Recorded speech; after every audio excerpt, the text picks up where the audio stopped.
Hey there, Michael Tasner here, the CEO of Local Childcare Marketing. It's powered by No Joke Marketing.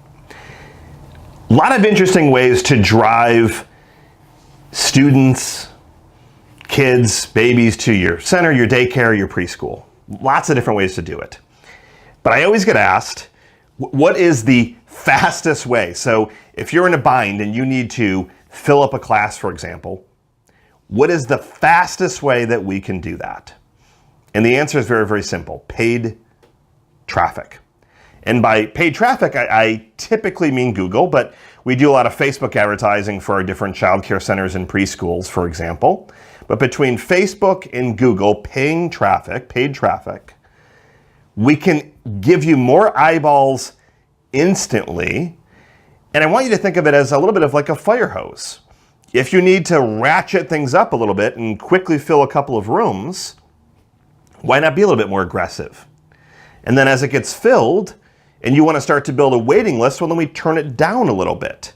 So it's a great way to turn things up, pause it, turn things down when you need to get some results quickly. Now, it's the perfect tactic that goes hand in hand with search engine optimization, for example, so that you've got some other things that are driving leads as well in your local citations. But if you need to get a boost and or a consistent flow of quote unquote leads or parents, for example, paid traffic is the best place to do it. We're deploying paid traffic effectively for quite a few centers, and they're loving every minute of it because it really ends up becoming a mathematical equation.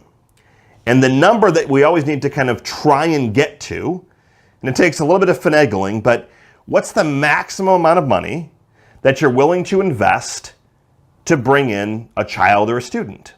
And I'm just going to make up some numbers to keep the math easy, okay?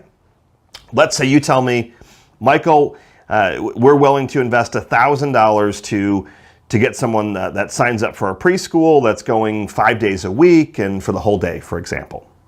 $1,000. Well, hey, that's a nice budget, so that's a great starting point. But I'm just, again, keeping the math simple. So if you've got $1,000 that you know is your cap, we then simply need to back into the numbers of how many parents do we need to fill out a little form that express interest or raise their hand that they're interested, that book appointments with you, and then what does that correlate into the preschool, for example. So is it 10 leads at $100 a lead? Again, I'm keeping the math simple. And then of those 10, 4 will request appointments, and then 1 will end up joining. Well, if that's the case, and you say, well, we need to get 5, well, we can ratchet up the paid traffic. And obviously, we're always trying to improve the numbers, so we'd hope that $1,000 number would start to go down as you continue to improve and get better and better, because the campaigns always get better with time. But that's the beautiful thing. If you need a quick influx, that's a perfect campaign to deploy. As always, if we can be of any assistance and you want to talk and strategize, localchildcaremarketing.com/discovery. That's the place to do it. Hope you have a great rest of your day. Look forward to hearing from you very soon.